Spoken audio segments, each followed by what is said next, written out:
जाना है only district to district छोड़ा जाएगा और इनको स्पेशल सार्मिक ट्रेन दिया जाएगा। तब मैंने सोचा अपने लोग कोरोना में एक दो को रहेंगे तो अपन संभाल सकते हैं, यहाँ पे हजारों से लोग हैं, कभी किसी को कोरोना हुआ तो किसको किसको करके हम संभाल पाएंगे। तो मेरी पूरी टीम थी जिसमें 12 लड़कों को मैंने सबका नाम और 12 लड़कियां को लड़की और लड़के का टीम बनाया था 24 लोगों का। तो मैंने कहा जिसको कर्नाटक जाना है उनको सबको फोन करो, उनका सबका नंबर दो और सबका फोटो और उनका सबका आईडी प्रूफ मंगाओ। तो मैंने सबको 24 लोगों को बिठा के 2 टीम बिठा के मैंने वर्क किया। तब मैंने देखा कि कम से कम मेरे पास 2500 लोगों का फॉर्म आया। तो मतलब 2500 लोगों को भी मुझे कर्नाटक भेजना और कैसे भेजूं मैं। तब मैंने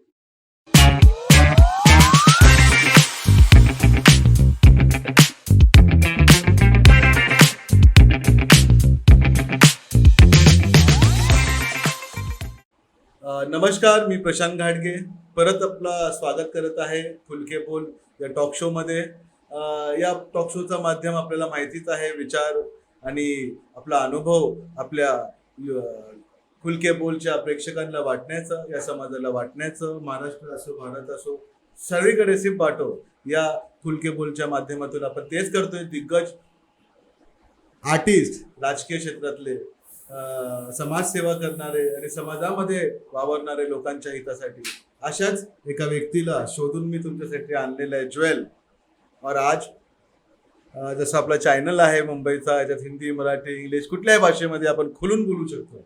म्हणून आज आपके सामने हम रखते हैं एक ऐसे चेहरा जिन्होंने बहुत एक्सपीरियंस लिया है, वो इलेक्शन में खड़े हुए थे, जिनका समाज में बहुत अच्छा ताकत है, लोगों के चहेते बन चुके हैं, बंजारा समाज के लाडका मुलगा असं म्हणून त्यांचं बंजारा समाजामध्ये ख्याती आहे।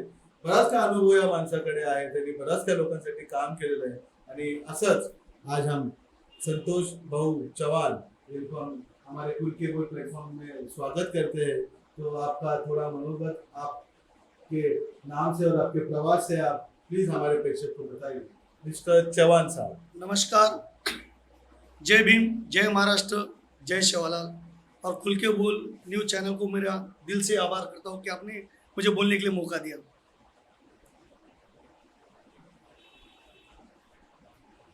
मुझे आपको पूछना है, आपका जन्म कहाँ पे हुआ? मेरा जन्म महाराष्ट्र में और यही कुलाबा में वार्ड क्रमांक 226 में हुआ है। और मेरा 1984 में मेरा जन्म हुआ है, 15/8/1984। अभी मेरा उम्र 38 साल है और मैं 20 साल से राजनीति में हूँ।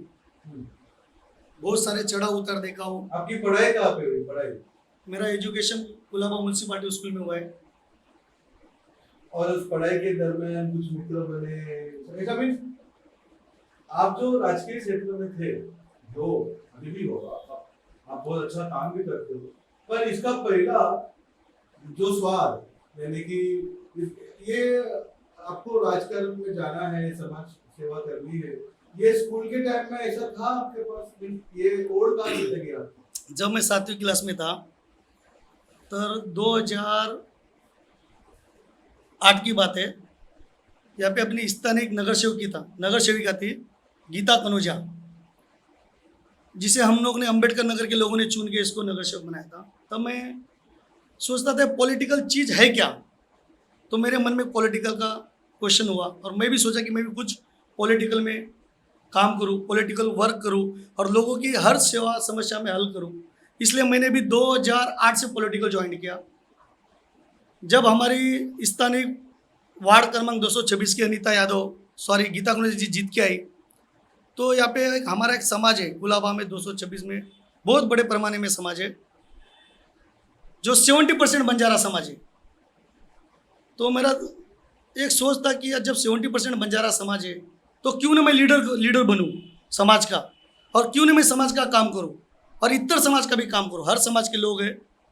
पर जब गीता कनोजा ने जीत के आने के बाद अशिक्षित थे, पढ़ी लिखी भी नहीं थी, उसको मैंने चुन के दिए, पर इसने 2008 से लेके 2013 तक एक भी काम नहीं की।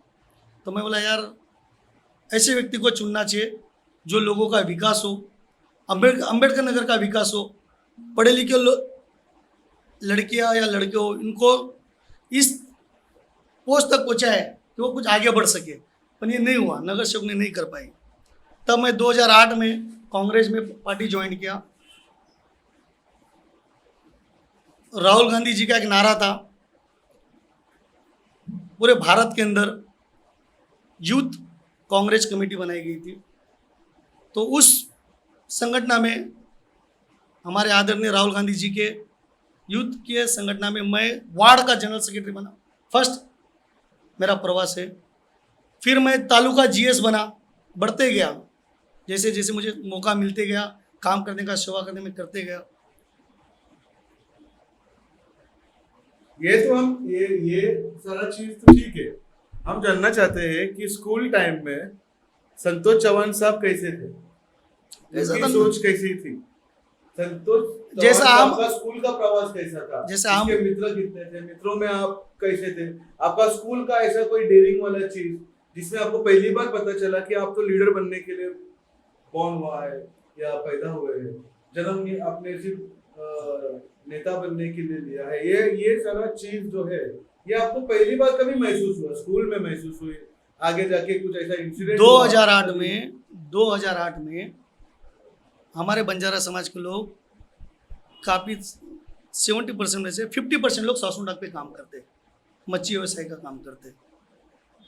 तो उस समय 2008 में जिसे कोली कहा जाता है, कोली नाका बोट का जो मालिक होता है, जिसे मराठा को जो मेन इनको जो बंदरगाह का जो नाका होता है, बोट के मालिक, हाँ, उस बोट के अंदर हमारे बंजारा समाज के 50% लोग बंदर पे मच्छी मार्केट में काम करते एज द वर्कर करके। तो 2008 में हमारे समाज का एक किशन राठौड़ करके एक व्यक्ति था, जिस बोट में काम करता था उसी बोट के मालक ने दुर्घटना में इसकी मौत हो गई। इसको लकड़ी से मारने गया था, उसकी चोट इसको सिर पे लग गई, तो इसकी दुर्घटना में उसकी मौत हो गई। तो उस समय हमारा इतना बड़ा समाज था, किसे क्या करना चाहिए था और इस समाज के लिए इसको कैसा न्याय दिलाना चाहिए था। और ये इसके छोटे छोटे बच्चे थे, 2 लड़की थी छोटी छोटी, 2 लड़के थे, 4 बच्चे थे, तो इसके परिवार को न्याय कैसे दिलाए। वैसे हमारे समाज में थोड़े लोग पॉलिटिकल में थे, उनको इस तरीके से नहीं पता था कि इसको क्या करे, कैसे एक्शन ले और इसको कैसे न्याय मिले। तब मैंने सोचा, तब मैं सासू डॉक पे कम जाता था मच्छी मार्केट में, क्योंकि मेरी पढ़ाई तो अलावा में थी। तो मेरे दोस्त लोग ने बोले, जैसे मेरे फ्रेंड है मधु, विजय, ऐसे सब मेरे दोस्त सर्कल थे, तो उन्होंने बोले संतोष भाई तुम तो भी एक काम करो, समाज का विषय है, तुम आगे बढ़ो और इस विषय को मुद्दा करो, मुद्दे पे लो। तब मैं सासू डॉक पे गया, जाके देखा कि ये बॉडी इसी जगह पे पड़ी है जिस जगह पे नाकवा ने मारा है, जिस बोट का मालिक उसे नाकवा कहा जाता है, पर बॉडी को किसी ने छूने की तक क्षमता नहीं थी। फिर मैं गया, मैं बोला, मैं जाने के बाद यहाँ पे हमारे समाज के लोगों को इकट्ठा किया, पूरे हमारे समाज के लोग एकजुट हुए। एकजुट होने के बाद सबको मैंने कहा, इसके पहले भी अपने समाज के 2 से 3 लोगों को कोली समाज के लोगों ने, नाकवा लोगों ने मार दिए, करंजा में, उरन में, मोरा में, जिधर काम करने जाते थे। तो अभी इसको भी अगर न्याय नहीं मिलेगा तो कब तक अपन ऐसे रहेंगे। तब मैंने स्टैंड लिया और हमारे समाज के लोगों ने मुझे अच्छा सपोर्ट किया। फिर मैंने इस बॉडी को जेजा हॉस्पिटल में लेके गया, ये मेरा प्रवास है 2008 में। तो मैंने बोला इसको बॉडी को लेके जाना, इसका पोस्टमार्टम वगैरह कराया। पोस्टमार्टम वगैरह कराने के बाद बोला, मैं यही बॉडी को पोस्टमार्टम करने के बाद हमने सासू डॉक के पास लाके एम्बुलेंस में इसी जगह पे मैंने बॉडी को रख दिया। जब तक इसको न्याय नहीं मिलेगा मैं बॉडी अंतिम संस्कार नहीं करूँगा। तब बंजारा समाज के लोगों ने मेरा साथ दिया और यहाँ के कोली समाज के लोगों ने, यहाँ के करंजा सोसाइटी थी, उस सोसाइटी में मीटिंग हुआ। फिर हमारे समाज के किशन राठौड़ को कुछ अमाउंट दिया गया, अच्छा खासा अमाउंट दिया। इस अमाउंट को मैंने उस लेडीज को मैंने प्रोवाइड किया। तब मुझे लगा कि समाज में मुझे बहुत जरूरत है मेरी, और मुझे अभी खड़ा रहना है और मुझे लड़ना है। उस दिन से मैं चालू किया, पॉलिटिकल, सोशल प्रवास में वर्कर, चले गया, पूरा काम करना चालू किया। मुझे ये जानना है कि कभी विद्यार्थियों के बारे में आपने कभी कोई चीज सोची है? मैं कभी विद्यार्थियों के क्षेत्र में आपने कभी कुछ आगे ऐसा कुछ सोचने का, या विद्यार्थियों के लिए आपने कुछ सोचने का ऐसा कुछ कभी आपने प्रयास किया है? किया हो ना। मेरी पहले से इच्छा है कि विद्यार्थी लोगों को जो 12वीं पास है उसको फ्री में स्कॉलरशिप मिलना चाहिए, क्योंकि जिस हम 18 पकड़ जाति में जो बाबा साहब ने हमको संविधान में दिया है, हम भी एससी समाज में आते हैं, हमारे भी मूल, पर हमारे लोगों को यहाँ पे सहूलत नहीं है, क्योंकि हम कर्नाटक से महाराष्ट्र में, कर्नाटक में एससी है, आंध्रा में एसटी है, तेलंगाना में विजेंटी है, पर महाराष्ट्र में ओपन है। तो मैं जब भी मैं क्वेश्चन करता हूँ आमदार के पास जाता हूँ, सर हमारे लोग इतने पढ़े लिखे, इनको नौकरी नहीं मिल रही, इसको स्कॉलरशिप नहीं मिल रहा है, तो इनका कहना होता है कि आप तो अदर स्टेट से हो तो आपको कैसे मिलेगा। फिर भी हमारे समाज के आप देख रहे हो प्रशांत जी, अंबेडकर नगर में बोलो या पूरे पुणे से लेके यहाँ तक हमारे समाज में बहुत सारे लड़के आज पढ़े लिखे, उनके पास जॉब नहीं है, कारण हमको यहाँ पे सहूलत नहीं है।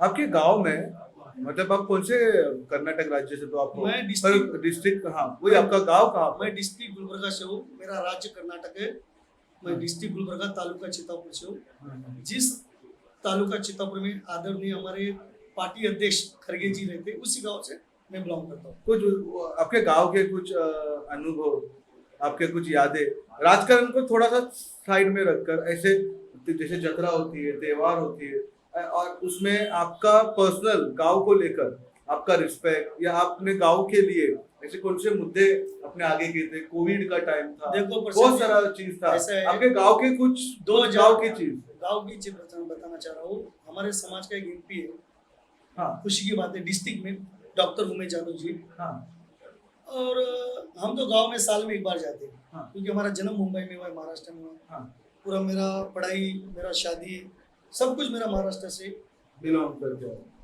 साल में अप्रैल के महीने में जब गांव जाता हूँ तो कुछ खेती बाड़ी का खेती भी देख लेता हूँ, कुछ गांव के लोगों में बैठता हूँ, जैसे हमारे समाज में जो पहले से चलते आ रहा है उसी रीति रिवाजों को मैं अपनाता हूँ। पर जब लॉकडाउन हुआ था, हाँ ये बोलना नहीं चाहिए क्योंकि हमारे साथ बहुत बड़ा उस टाइम पे बहुत हंगामा हो, क्या चीज क्या थी? ये क्या है, आपका बहुत अच्छा वो आप पे प्रतिशत था, पर कुछ समझ में नहीं आया। मेरे खुल के बोल चैनल के प्रेक्षक जानना चाहते हैं कि वो क्या था। इसके लिए मैं खुल के बोल चैनल में बोलना चाहता हूँ, ये आपने जो अधिकार मुझे दिया है खुल के बोल चैनल, मैं बहुत शुक्रिया करता हूँ कि आपने मुझे दोबारा ये बात बोलने के लिए कहा।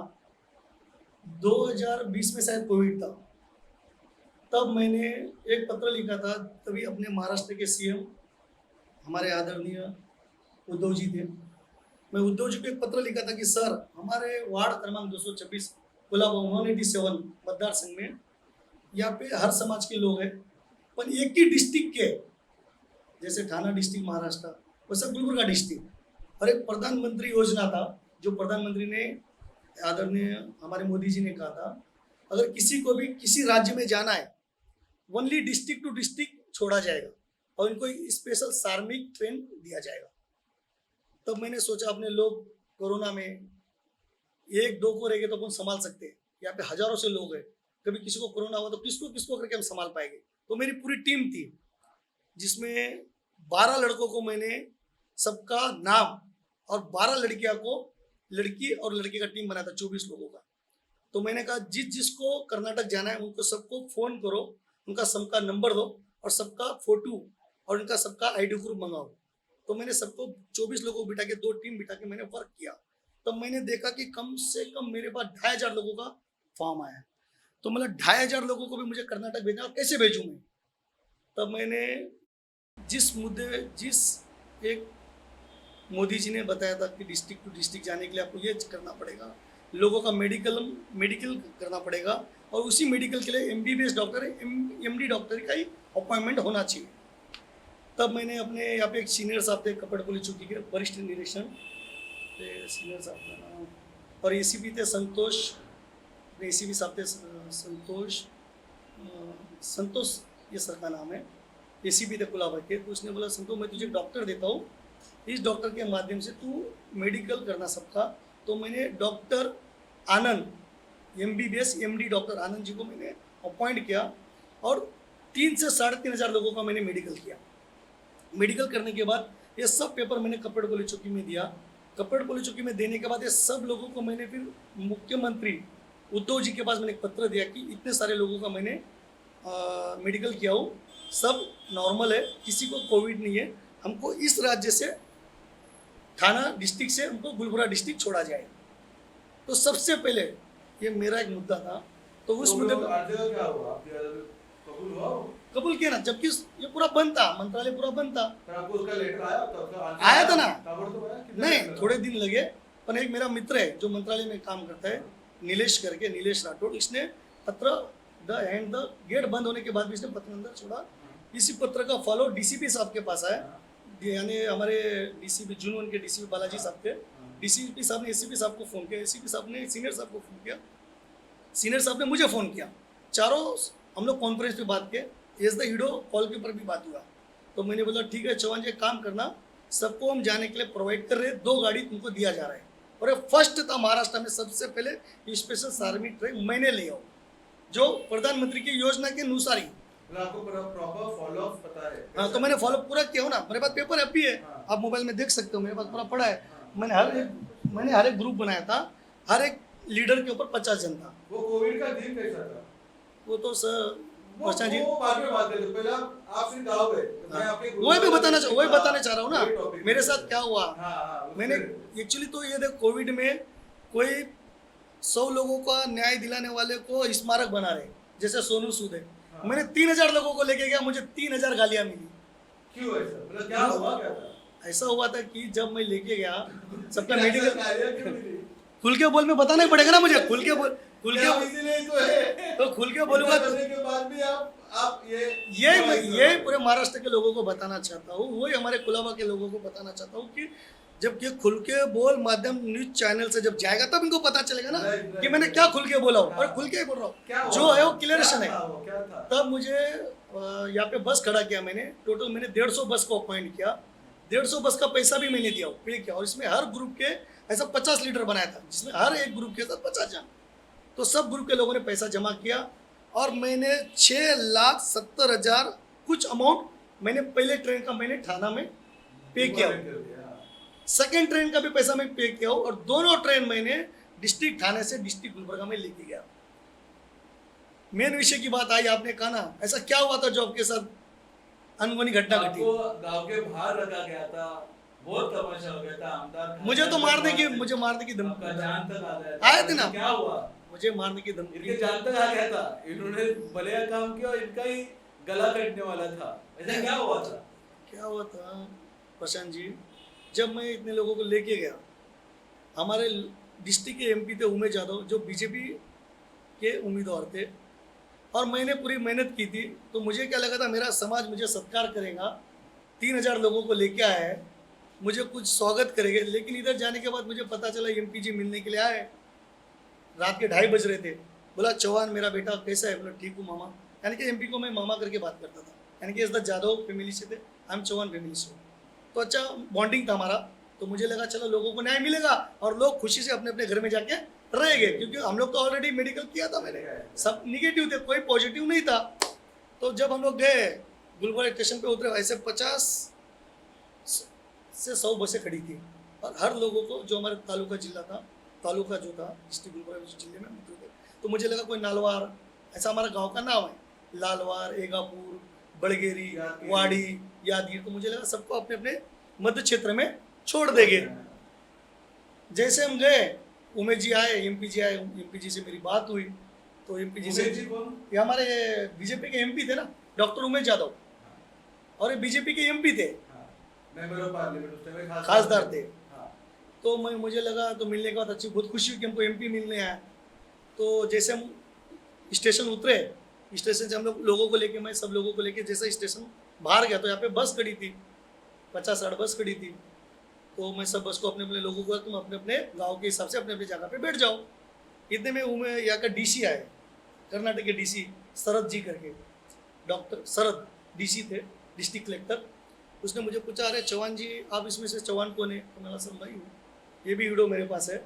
उसने मुझे सत्कार भी किया है, पहले तो मेरी बहस हुई, बाद में डीसी खुद मुझे सत्कार किया है, शॉल डाला है, ये भी वीडियो मेरे पास पड़ा है, तो आप देख सकते हैं मोबाइल में। तो डीसी ने कहा, कलेक्टर ने, इसमें से चौहान कौन है? बोला सर मैं हूँ। बोला सबका मेडिकल रिपोर्ट क्लियर है? बोला यस सर क्लियर है। तो ठीक है, काम करो, ये तो तुम महाराष्ट्र से आए हो, अभी तुमको कर्नाटक का रूल्स रेगुलेशन पता रहना चाहिए। कर्नाटक का क्या रूल्स है सर? हमारा सबका घर है, और सब अपने अपने घर में ही रहेंगे, 7 दिन तक घर से बाहर नहीं निकलेंगे, अपने घर में होम क्वारंटाइन कर लेंगे, वो बाहर नहीं आएंगे। क्वारंटाइन हमको जो करना है हमारे घर में होम क्वारंटाइन करेंगे। तो इनका कहना था कि नहीं, आधे लोग इस क्षेत्र में जाएंगे, चितापुर में, आधे लोग कर्नाटक में, सब जगह पे कॉलेज बुक किया गया था कि जो भी अदर कास्ट अदर राज्य से आएगा उनको अलग अलग जगह पे क्वारंटाइन किया जाएगा। तो मैंने बोला सर आप तो पहले मुझे कहा था कि घर पे देंगे, और उमेश यादव एमपी उसने भी कहा था कि जो भी कर्नाटक महाराष्ट्र आएगा उनको डायरेक्ट घर पे छोड़ाएगा, और आप बोले कि यहाँ पे 14 दिन क्वारंटाइन करना है, तो हम लोग क्यों आए फिर? हमारा तो घर है खुद का, घर में कोई नहीं, हम घर में रहेंगे ना। तो बोलता नहीं नहीं ऐसा नहीं होगा, आपको 14 दिन का क्वारंटाइन करना ही पड़ेगा। तो लोग हलचल हो गई, इससे अच्छा मुंबई में पड़े रहते थे।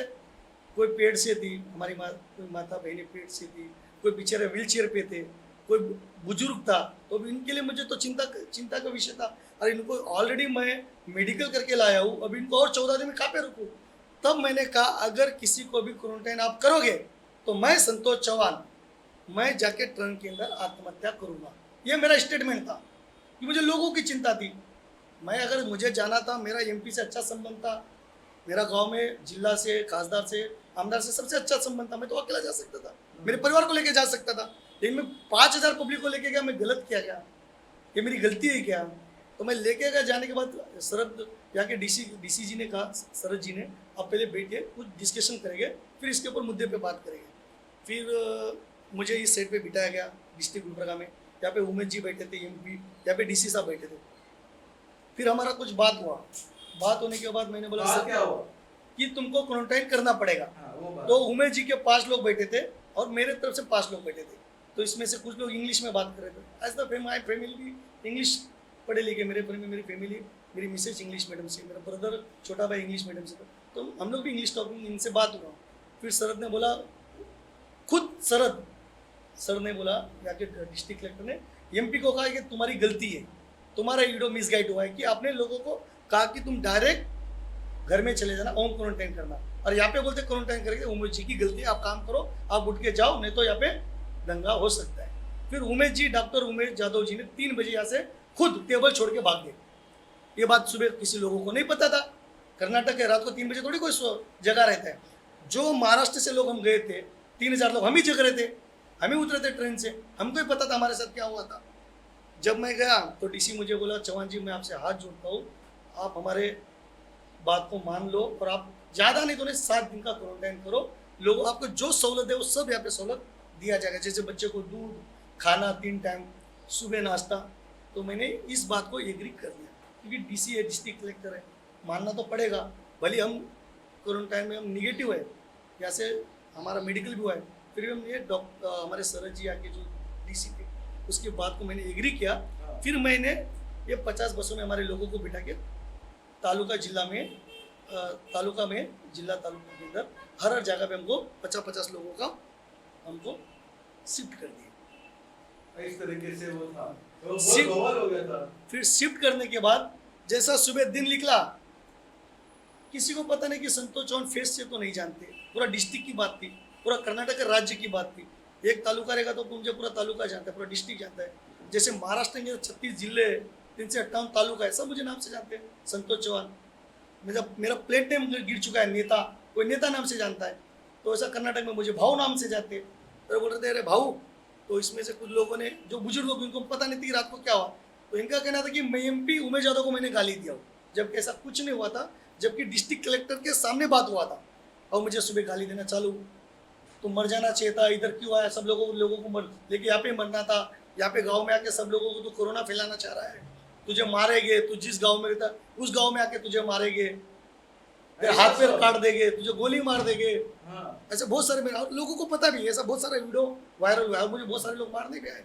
तब डीसी सर ने, कलेक्टर ने मुझे बॉडीगार्ड भी दिया, पुलिस प्रोटेक्शन दिया गया मुझे, और पुलिस प्रोटेक्शन के साथ मुझे 7 दिन के लिए क्वारंटाइन किया गया। इतना सब हाँ, हुआ। वो इतना सब। फिर भी मुझे 700 लोग, 3000 लोगों में से पॉजिटिव, इनका एक प्लान था कि मुझे मारना।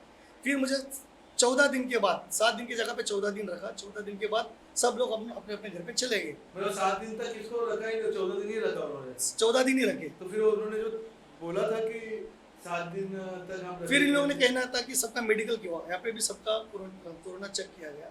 फिर यहाँ पे किसी नहीं था। फिर 7 दिन रखने के बाद 14 दिन के बाद अपने पे बस की सुविधा भी यहाँ के डिस्ट्रिक्ट कलेक्टर ने की, खाने का भी सुविधा किया, बहुत सारी अच्छी सुविधा की। पर 7 दिन तो रखे ही नहीं ना। नहीं 14 दिन देखे। 7 वो धोखा किया अपने यहाँ के एमपी की वजह से हुआ है, इनको और दिन बढ़ाया जाए क्योंकि पीछे से और लोग आ रहे हैं। फिर उसका तो एमपी जीत पाया। हार गया ना, उसकी सजा इसको मिली और हमारा समाज नहीं दिए, बंजारा समाज ने इसको सजा दिया है। हार गया वो। हार गया, वहाँ बहुत। पे अभी खासदार कौन है? हमारे खड़गे साहब के जवाई है, राधा कृष्ण जी। राधा वो वहाँ पे जीत गया। प्रशांत जी, फिर क्या हुआ, जब जैसे हम गए घर पे, फिर मुझे वाड़ी पुलिस स्टेशन करके तालुका में यहाँ के पुलिस आए और मुझे बोलते तुमको कोरोना पॉजिटिव है। 3,000 लोगों में से फिर मुझे कोरोना पॉजिटिव करके फिर मुझे लेके गए, 3,000 लोगों में से। तुम अकेले कोरोना कोरोना पॉजिटिव, और कितना दिन रखा फिर? फिर मुझे और 5 दिन रखा गया, क्योंकि मुझे मारना चाह रहे थे। मारने से बड़ा तो बचाने वाला है। बाबा साहब ने बोला है, संविधान में लिखा है कि जिंदगी में कष्ट को लड़ेंगे तभी आगे बढ़ेंगे, और मैं बाबा साहब का फॉलोअर हूँ। बाबा जी संघर्ष करा, मैं संघर्ष करा आणि और एकत्र रहा। तो मैं लड़ते रहा हूँ और लड़ रहा हूँ। मेरे लाइफ में मैंने क्या किया हूँ आपको भी पता है प्रशांत जी, और बहुत कुछ करना चाहता हूँ। ये तो मेरा कर्नाटक का विषय था। मुझे मुझे बोलना है आपको कुछ बात। पहले मुद्दे पे आते हैं। बोलिए। मुद्दे पे मतलब आपका कर्नाटक के जो समाज है वो आज महाराष्ट्र में रहता है। उनके दूसरी पीढ़ी अब महाराष्ट्र में आ चुकी है, तीसरी वो पीढ़ी आ अभी- गई है। हाँ, उनके थ्रू से जो तीसरी पीढ़ी आई वो अभी महाराष्ट्र नहीं है, क्योंकि इसी मट्टी में उनका जन्म हुआ है। पर आने वाले टाइम में जो अनुदान होते हैं, जैसे स्कॉलरशिप्स होती है, ये सारा चीज होती है, उसमें कास्ट सर्टिफिकेट्स होता है, ये सब सहूलत आपको महाराष्ट्र में कभी दी गई? बंजारा समाज को खास करके नहीं दी गई ना। आपके पास एसटी हो, एंटी ट्राइब्स हो, ये जो भी है, आप समाज से आते हैं, उसके कास्ट सर्टिफिकेट आपके समाज में कितने % लोगों के पास है? प्रशांत जी, अगर मैं कहूँ तो कुलाबा के वार्ड क्रमांक 226 में मुश्किल से मुश्किल डोमिसाइल सर्टिफिकेट मिलेगा। कास्ट सर्टिफिकेट तो नहीं है, तो कहाँ से लाएंगे? कास्ट सर्टिफिकेट कर्नाटक ओपन में गिर जाते हैं। ओपन में है ना, कर्नाटक से ला सकते हैं एससी सर्टिफिकेट, पर यहाँ पे एससी सर्टिफिकेट यहाँ पे लागू होना चाहिए ना, नहीं कर सकते हो। तो मैंने इसी विषय पे, ये आमदार कर सकता है, चाहे तो हमारा स्थानीय जो आमदार है वो इसे को विधानसभा में उठा सकता है। उन पे तो आना है, माननीय पे आना है। मुझे मुझे थोड़ा सा बता दीजिए, आपका समाज किस किस धर्म, किस भगवान को मानता है? नहीं तो उसमें तो आएंगे। पहले मैं जानना चाहता हूँ कि आप देखो कैसा है, एक बंजारा समाज का लड़का क्या कर सकता है, एक बंजारा समाज का लड़का कितना होशियार है, एक बंजारा समाज कितना लीडर है, कितना डेयरिंग वाला काम करता है, उसको कितने अनुभव है, ये हम खुल के बोल पॉडकास्ट के माध्यम से मैं आपके सामने, मतलब प्रेक्षक के सामने रखना चाहता हूँ आपकी बातें। तो इसीलिए ये सब मुद्दे हैं। मैं बंजारा समाज, जैसे बंजारा समाज के आइडियल प्रतीक, उनके वो किसको फॉलो करते हैं, किस भगवान को फॉलो करते हैं? बंजारा समाज है क्या है बंजारा समाज? एक्चुअली बंजारा समाज हम राजस्थान से बिलोंग करते हैं, चित्तौड़गढ़ से। हाँ, उसका थोड़ा बहुत हिस्ट्री आप। हम बंजारा समाज मेन राजस्थान से चित्तौड़गढ़ से बिलोंग करते हैं। जिस आज के 400-500 साल पहले हमारा समाज का धर्मगुरु है संत श्री सेवालाल महाराज, इसकी ये एक वाणी है, इसने जो बोला था वही आज पूरे भारत देश में हमारा बंजारा समाज, इसी को सेवालाल महाराज को भगवान मानते तो हर धर्म के गुरु को भगवान, पर हमारा धर्मगुरु सेवालाल महाराज है।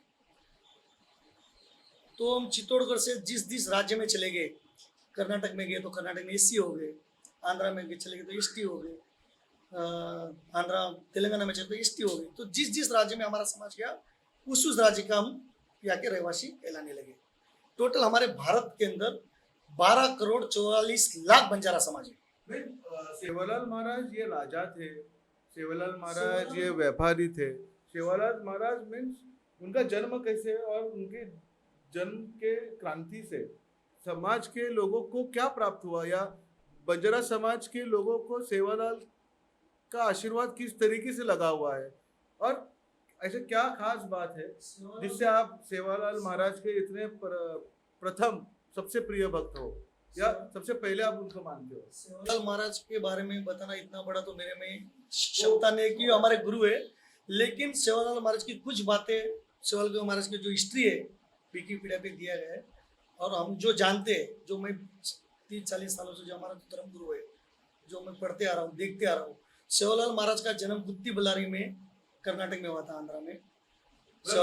और बिलोंग करते हैं, और पोरागढ़ में उसका सेवालाल महाराज का अंतिम पोरागढ़, पुष्प में, यवतमाल में पोरागढ़, उस जहाँ पे संजय बाबू राठौड़ हाँ, वहाँ पे एमपी, यहाँ पे महाराज का हस्त्या है, अस्थियां, वहाँ पे समाधि है। हाँ समाधि महाराज का। तो सेवालाल महाराज ने 1973 का उसका जन्म है सेवालाल महाराज का। और सेवालाल महाराज हमारे समाज के कुल देवता, और सेवालाल महाराज का एक ही गुण, सेवालाल महाराज की एक ही वाणी थी कि पूरे भारत के अंदर जो जो सेवालाल महाराज ने बोला वो एक नायक का बेटा था। हाँ, जैसे हमारे तांडे में एक नायक होता है, जैसे आप लोग में भी गांव में हजार पंचायत गांव होती है, का एक राजा, ऐसा 100 गांव 5 गांव का एक तांडे का नायक, नायक बोलते हैं उसको, राजा तो नहीं कहा, नायक। तो एक नायक का बेटा था वो, और व्यापारी था, यानी कि राजा समझो, राजा ही था, भगवान नहीं था, राजा ही था। पर इसमें गुण था कि इसको समाज की चिंता थी कि मैं समाज के लिए क्या करूं। और ये बात पूरे भारत को मालूम रहना चाहिए कि सेवालाल महाराज को जो उसकी माताजी धर्मनी माताजी, उसकी माताजी का नाम धर्मिनी था, और भीमा नायक का वो बेटा था, भीमा नायक का बड़ा बेटा था संत सेवालाल महाराज। इसका नाम सेवालाल महाराज, इसको सेवा बोलते थे, सेवालाल। हमारे लोगों ने प्यार से सब भाया भाया बोलने लगे, तो सेवालाल महाराज सेवालाल बन गया, हमारा सबका लाल बन गया। तो सेवालाल महाराज की एक इच्छा थी कि मेरे समाज को मैं क्या करूं। तो बहुत हजारों साल पहले की बात है कि जब हमारे समाज के उस टाइम पे जो बोलते ना आंधी तूफान ऐसा कुछ घटना घटी थी, तब उस टाइम पे सेवालाल महाराज ने साक्षात माता दुर्गा माता का अवतार लिया। अवतार माता ने ली, माता धरती पे प्रकट हुई और सेवालाल महाराज को आशीर्वाद दी, तुझे जो चाहिए मैं दूंगी, पर तू मेरा शिष्य बन के रहना, मेरा बेटा बन के रहना। तो सेवालाल महाराज ने बोला, मैं जो भी शब्द बोलूंगा, चाहे तो आप ये इतिहास पूरा विकिपीडिया में पढ़ सकते हो, ये भारत में आप कहाँ पर भी जाओगे तो सेवालाल महाराज, भविष्यवाणी भी की थी महाराज ने। वही चल रहा है क्या आज पूरे भारत के अंदर, जो सेवालाल महाराज की भविष्यवाणी चल रही क्या है। भविष्यवाणी? तो माता दुर्गा माता ने उसको आशीर्वाद दी कि जा, मैं जबान देती हूँ कि तेरा हर मुंह का शब्द सत्य हो। तो सेवालाल महाराज ने आज से 300 साल पहले कहा था कि हमारे बंजारा समाज ये भारत देश के अंदर राज करना चाहिए। और हमारे समाज किया राज। महाराष्ट्र के अंदर वसंतराव नायक 2 टाइम मुख्यमंत्री थे, इतिहास है 11.5 साल। सुधाकर नायक 2 साल मुख्यमंत्री थे। यानी कि हमारे महाराष्ट्र में मुख्यमंत्री बंजारा समाज, जो कृषि उत्पादन, जो महाराष्ट्र के अंदर जो कृषि उत्पादन लाया, हमारे वसंतराव नायक की देन है। तो यानी कि सेवालाल महाराज ने 300 साल पहले बोला था कि एक दिन ऐसा होगा कि हवा में बात होगी। आज फोन से अपन बात कर रहे हैं, हमारे गुरु की वाणी है, आप देख सकते हो। और कहा था आने वाले समय में 2 रुपए हांडा पानी बिकेगा। आज पानी भी बिकेगा। 2 रुपए हांडा पानी बिकेगा। आज 10 रुपया, 20 रुपया, 500 रुपया बोतल, 1000 रुपये बोतल भी पानी बिक रहा है। वो हमारे गुरु की देन है, इसीलिए हम इसको गुरु मानते हैं और इसका पूजा करते हैं। पर हमारी कुल देवता पूरे बंजारा समाज की, 12 करोड़ की बंजारा समाज की कुल देवता माता भवानी, तुलजा भवानी। मुझे अभी मुंबई में आना है।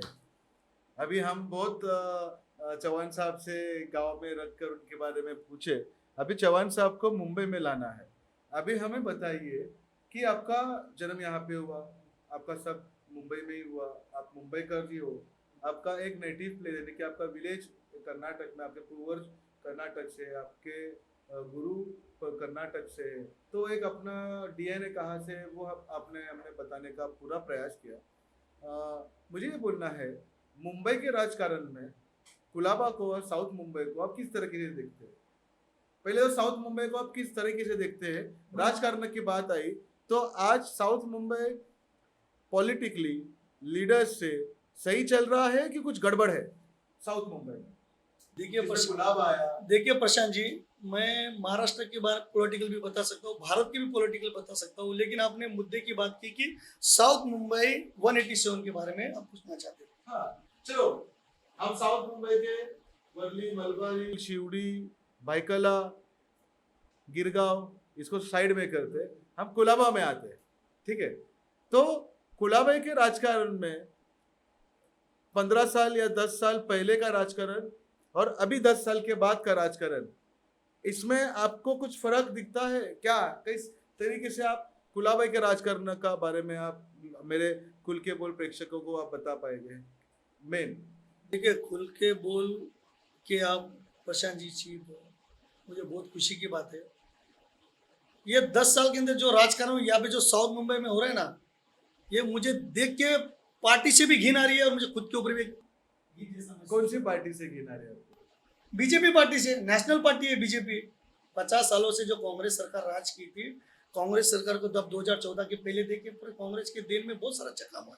और अभी 10 साल के अंदर देखिए, बेटा बाप का नहीं है, बाप बेटे का नहीं है, माँ बेटे की नहीं है। कोई बाप को चोरी कर ले रहे, कोई बाप के पोस्टर चोरी कर ले रहे, कोई फोटो चोरी कर ले रहे, कोई सिंबल ही चोरी कर ले रहा है। जिस जिस पार्टी से इन लोग एमएलए बन के आ रहे, वो बाप का फोटो नहीं लगाते, पार्टी फोटो नहीं लगा रहे। और हमारे साउथ मुंबई के कुलाबा के लोगों के सिर्फ अत्याचार हो रहा है, वनली अत्याचार हो रहा है। 2014 से लेके जब से बीजेपी सरकार आई है, यहाँ पे गरीबी को और ज्यादा गरीब कर दिया गया है। मतलब ऐसा कि इसका कारणीभूत यानी कि ऐसा ऐसा कौन सा लीडरशिप कुलाबा में क्या बोलते हैं उसको खिल रहा है कि जिसकी वजह से लोगों का आप समझते हो कि इट्स नॉट वर्किंग, कुलाबा सही तरीके से नहीं चल रहा है, ऐसा आपका कहना है? नहीं चल रहा है ना। मतलब कुछ अनुभव की बात। देखिए प्रशांत जी, 2014 में भी कांग्रेस सरकार थी, उसके पहले भी कांग्रेस थी, उसके पहले भी अपन को खाली पानी की समस्या होती है, गटर की समस्या होती है, राशन कार्ड की समस्या होती है, मीटर की समस्या होती है, छोटी मोटी समस्या ये हमारे बस्ती के लोगों की है। हम क्या चाहते, बस्ती वाले क्या चाहते कि हमको खाली पानी टाइम पे मिले, लाइट बिल कम आए, बच्चों को स्कूल डाले तो कोई नगर से हमको इसका पत्र दे। ये छोटी छोटी समस्या है। पर यहाँ पे क्या हो रहा है, कुलाबा में बिल्डिंग में रहेंगे, लंदन अमेरिका में पढ़ाई करेंगे और आके नगर सेवक इलेक्शन लड़ेंगे। किसकी बात कर रहे हो? बीजेपी की बात कर रहा हूँ, हर्षिता नार्वे जी की बात कर रहा हूँ, और किसकी बात करूँ? मतलब नगर सेवक है आपकी? यहाँ के नगर सेवक है हमारे स्थानीय 226 की। अच्छा, यहाँ के लोकल आमदार की बात कर रहा हूँ। आमदार माननीय माननीय नहीं, कैसे है हमारे आदरणीय नहीं भड़कना उनका पेशावर रहेगा, मंगना हमारा अधिकार है। ये आमदार है, हम लोग आपको तकलीफ दिया है पर्सनली इस बंदे ने? तकलीफ देखो कोई खुल के नहीं देता। आप तो आगे आ रहे हो, आप तो लोगों का समाज का प्रतिनिधित्व कर रहे हो। ऐसे वक्त पर किसी ऐसे शक्ति को तकलीफ होती है कि ये मेरे सामने खड़े होके मुझे चैलेंज ना करे, तो ऐसे वक्त पर ऐसे शक्तियों से प्रहार होने का भी चांसेस बढ़ जाते हैं। तो कभी ऐसा अनुभव हुआ आपको? प्रशांत जी, ये हमारा मूलभूत अधिकार है इलेक्शन लड़ना। क्यों बस्ती के लोग इलेक्शन नहीं लड़ सकते? बस्ती के लोग नगर सेवक नहीं बन सकते? बस्ती के लोग आमदार नहीं बन सकते? वो जन्मसिद्ध अधिकार संविधान को अधिकार देता है। पर यहाँ पर बीजेपी का कहना है कि बस्ती का नगर सेवक नहीं चाहिए, बस्ती का आमदार नहीं चाहिए, इनको लंदन दुबई से लोगों को लाके नगर सेवक और सरनेम एक ही होना चाहिए कि अलग अलग? नार्वेकर वनली। इन लोग चाहते हैं कि यहाँ पे कुलाबा तालुका मध्य क्षेत्र में सिर्फ नार्वेकर की हवा चले। नहीं दिखते ना इनको 18 पकड़ जाती के कोई लोग नहीं चाहिए, इनको गरीब समाज से लोग नहीं चाहिए, इनके पास सिर्फ कार्यकर्ता रहे, काम करे, पैसा महीने का महीना। इनके कार्यकर्ता अगर कोई नगर सेवक बनना का इच्छा अगर प्रकट करता है तो नहीं देगा टिकट इनको।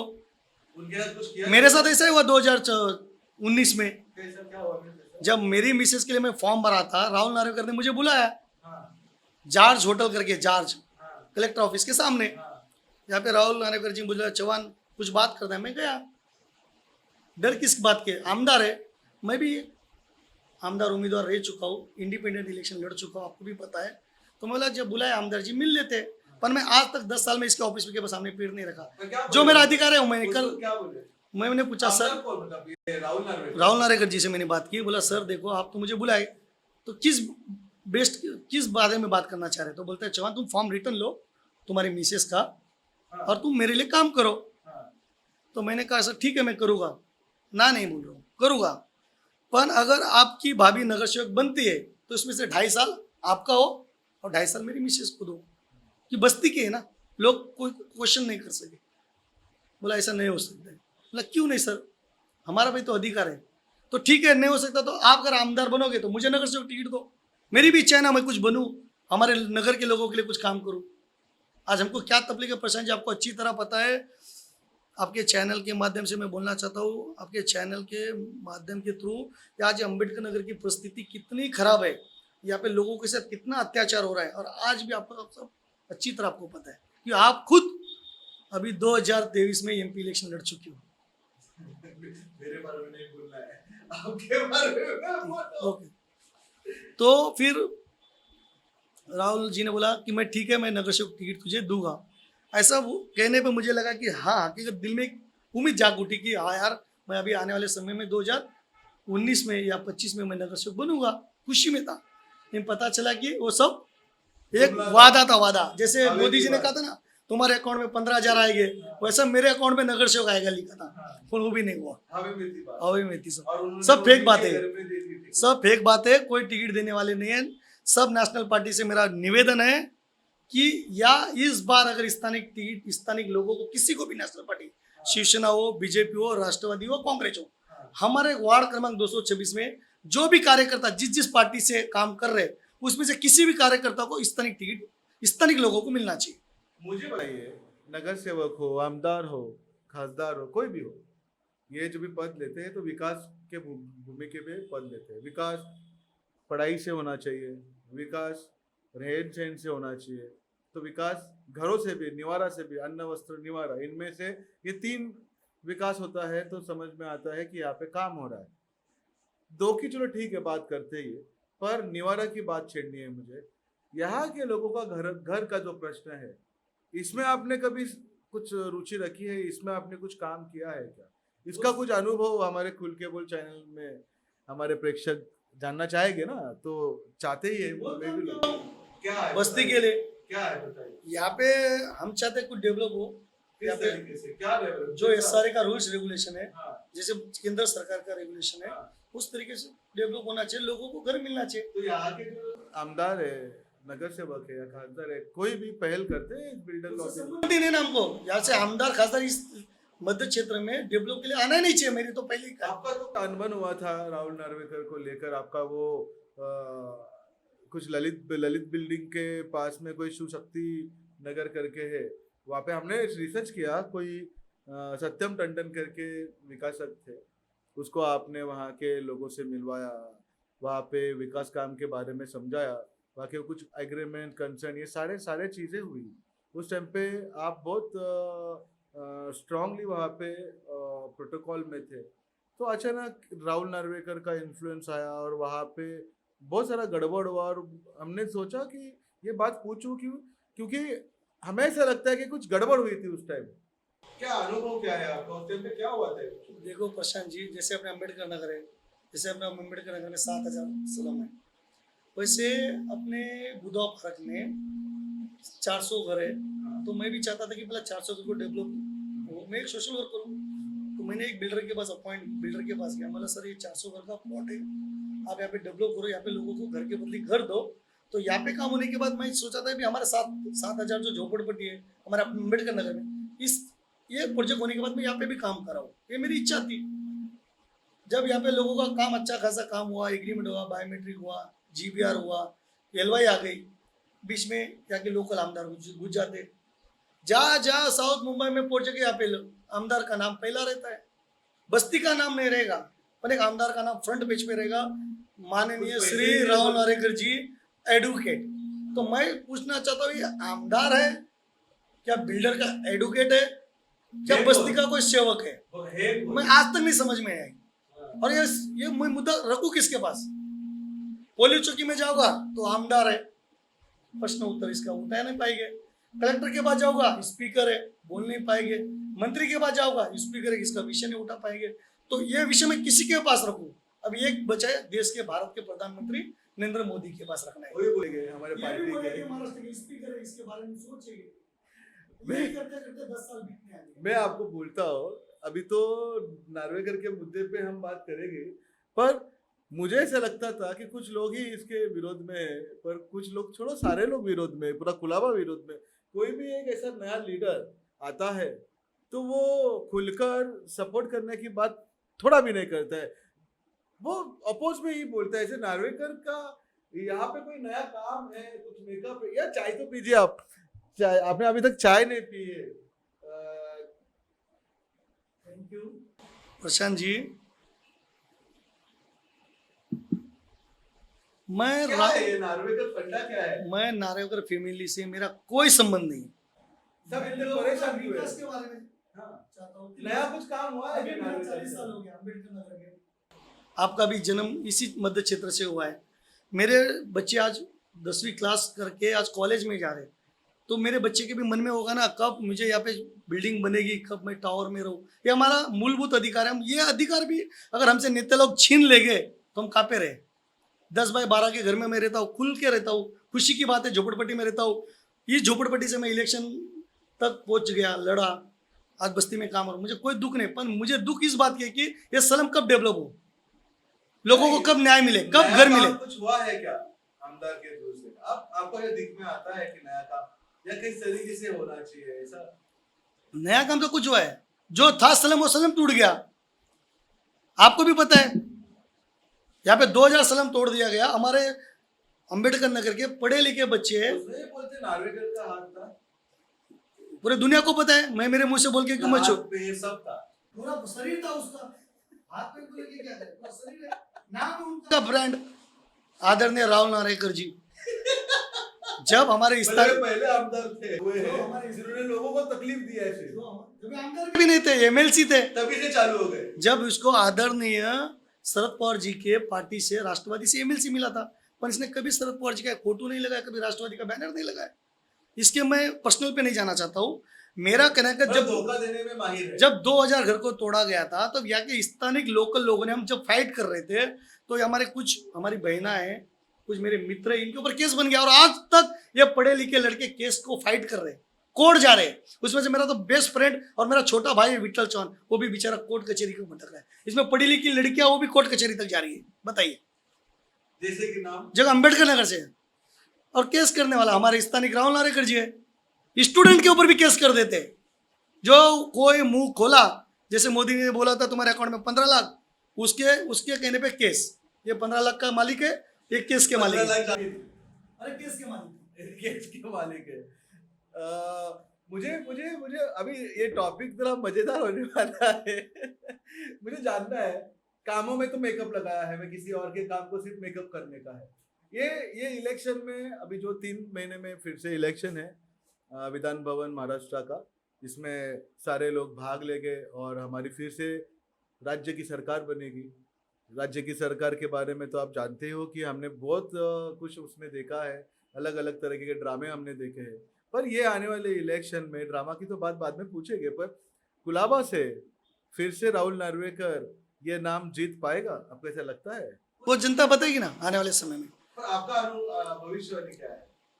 मेरा भविष्य नहीं, देखो मैं तो इतना ही चाहता हूँ कि जनता तक पहुंचे, कि जो अभी तो पहुंचे है ना, आप बोलते कि जिसके पास पहुंचते हैं वो नहीं रहते, इस तरीके से वो पहुंचते हैं। सबको पता है, पूरे अंबेडकर नगर को पता है, पूरे कुलाबा को पता है, पूरे जितने भी मध्य क्षेत्र है, पूरे अपने मध्य क्षेत्र में जितने आमदार के उम्मीदवार के जितना मध्य क्षेत्र, सब लोगों को पता है कि क्या हो रहा है। मुझे प्रशांत जी मैं एक ही बात कहना चाहता हूँ।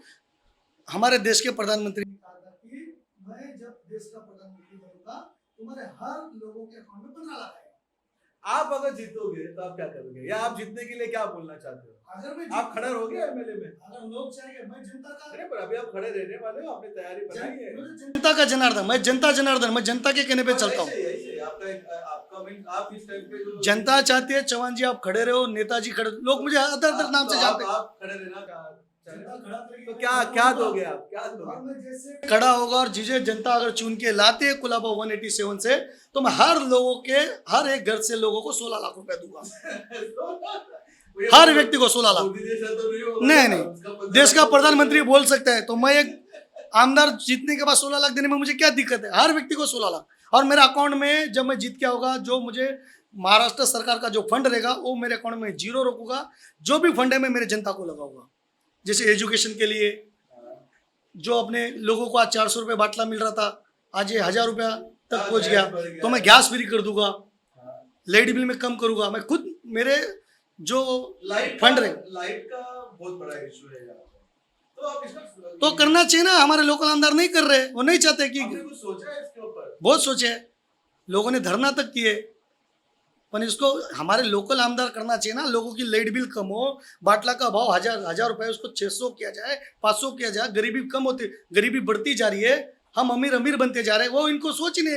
इन लोग चाहते हम आमदार बने, खासदार बने, मंत्री बने, कोई भी पार्टी में रहे, हमको सत्ता चाहिए।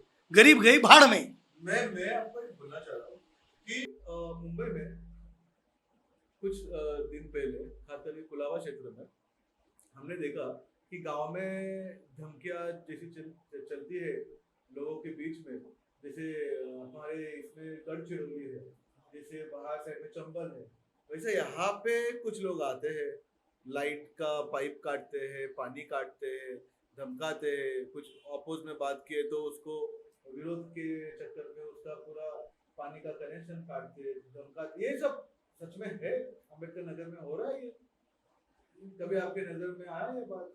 ये पूरे अम्बेडकर नगर को पता है हो रहा है क्या हो रहा है। 2 दिन पहले मेरे गली में जिस गली में मैं रहता हूँ पूरा गटर से भरा हुआ था। मैंने बीएमसी को फ़ोन किया, मैं कंप्लेंट दिया, कंप्लेंट नंबर 73 मेरा रजिस्ट्रेशन नंबर है। बीएमसी आती है, कहते हैं ये गटर नीचे ऊपर हो गया है। तो गटर का काम किसने किया था? आदरणीय राहुल नारेकर जी, माननीय राहुल नारेकर जी। जब गटर का काम नहीं हो सकता है, जब मुद्दा हम किसी अधिकारी के पास जाएंगे तो अधिकारी को सबसे पहले फोन चले जाता है माननीय राहुल नारेकर जी। पुलिस चौकी में कोई कंप्लेंट करने जाएगा उसके पहले फोन आदरणीय राहुल नारेकर जी, माननीय। सब जगह माननीय हमारे राहुल नारेकर जी पहुंच चुके।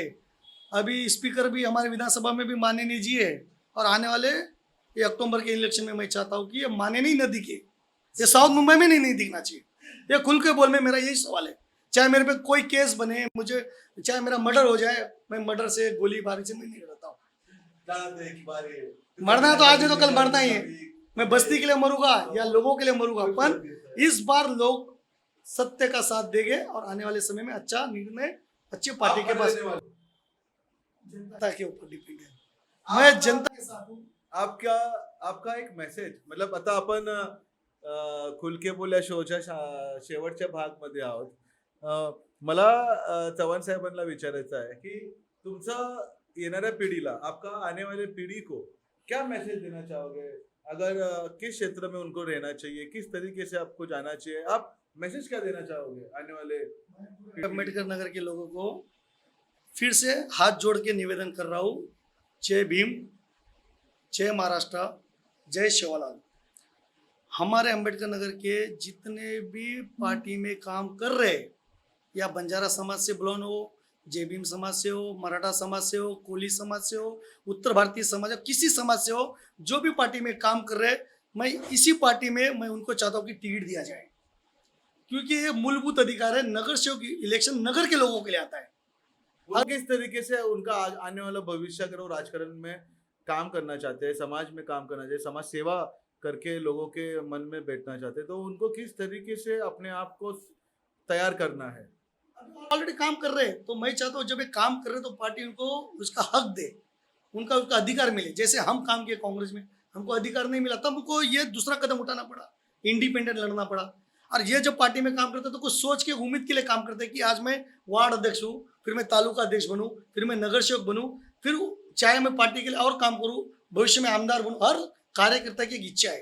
ये साउथ मुंबई के कुलाबा के जितने भी कार्यकर्ता जो भी पार्टी में, इनकी सबकी एक इच्छा है कि कुछ बने, पर बनने नहीं दे रहे। अभी इलेक्शन के मुद्दे में लाडली करके उन्होंने एक कॉन्सेप्ट लाया है, जाते जाते अभी वो मुद्दा आया, उसके लिए मैं पूछना चाहता हूँ, ये लाड़की बहन जो कॉन्सेप्ट उनका है, क्या वो सक्सेस हो पाएगा या ये एक जुमला है? ये भी पूरे महाराष्ट्र की मेरे बहनों को संतोष चौहान की तरफ से हाथ जोड़ के निवेदन कर रहा हूँ, एक छोटा सा अपील कर रहा हूँ। लाड़की बहन हमारी बहन ने जो भी महाराष्ट्र में, इनको जो 1500 रुपये दिया जा रहा है, खुशी की बात है। घर बैठे हमारी बहनों को 1500 रुपये तो मिलेगा, पर मिलना चाहिए ना। अभी अक्टूबर में इलेक्शन है, अभी 2 महीने पहले तुम लोग ने अनाउंसमेंट करते कि लड़की बहना को 1500 रुपये, और इसमें भी कुछ कानून कायदा बनाया गया है, जैसे कि इनको कास्ट सर्टिफिकेट लाना पड़ेगा, जैसे कि इनको इनकम टैक्स फाइल देना पड़ेगा। वो कहाँ से करेंगे कास्ट सर्टिफिकेट? किसी के पास, बंजारा समाज के पास तो यहाँ पे डोमिसाइल सर्टिफिकेट ही नहीं है। लाड़की बंजारा समाज के बहनों के लिए नहीं है। बंजारा समाज के पास राशन कार्ड है, लेड बिल है, सब कुछ है, इसके ऊपर अवेलेबल नहीं है, इसको नहीं मिलेगा। और जबकि अभी 2 महीने के बाद आचार संहिता, बंजारा समाज के बहने ये साइड लाइन हो चुकी है। हमारे समाज को कुछ नहीं मिलने वाला है। ये हमारे महाराष्ट्र के मुख्यमंत्री जी 60% लोग कास्ट सर्टिफिकेट है ही नहीं। हाँ, तो कहाँ से देंगे?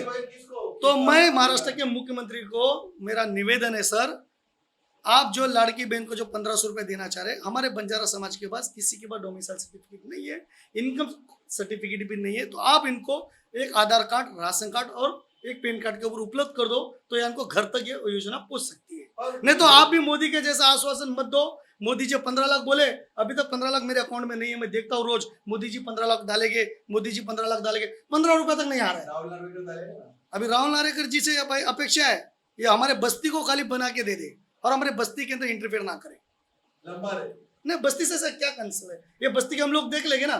हम बस्ती के लोग चाहे एक दूसरे से कितना भी झगड़ा करें, मैं पार्टी फंड से हमारे लोगों को कुछ करो, बाटला फ्री करो, पानी फ्री करो। पानी के पैसे आते हैं, वो पैसे से भी, वो फ्री पानी है पैसे से। इन चीजों को बीएमसी क्या 3 महीने के बाद बिल आता है, कुछ 4000 5000 हर महीने 300 रुपए कुछ देना पड़ता ले रहे ना। यहाँ पे कितने सारे तो ये नार्वेकर का फ्री पाइपलाइन किधर है? वो देना चाहिए ना। यहाँ का आमदार है, आदरणीय, माननीय, हमारे लोकप्रिय, हमारे लोक स्पीकर, हमारे महाराष्ट्र, वो करना चाहिए पानी फ्री, लाइट बिल फ्री करना चाहिए। क्योंकि महाराष्ट्र सरकार के पास इतना सारा पैसा पड़ा है, हमारे देश से करोड़ों अरबों रुपए लेके लोग हरपू चक्कर हो सकते हैं। और ये गरीबों के लिए 3000 रुपए फ्री करने में क्या दिक्कत है? 5000 रुपए फ्री देने में लाइट बिल क्या दिक्कत है? कोई गरीब का बच्चा 1 लाख रुपए लोन लेगा, 3 EMI नहीं करेगा तो घर पे पुलिस पहुंच जाती है और इसको नोटिस दिया जाता है। और भारत में करोड़ों अरबों रुपए लेके जाते हैं, उनको यहाँ का फोटो लगा के इसका अंतिम संस्कार तारीफ किया जाता है। ये देश की हालत है। हे आपले चव्हाण साहेब होते.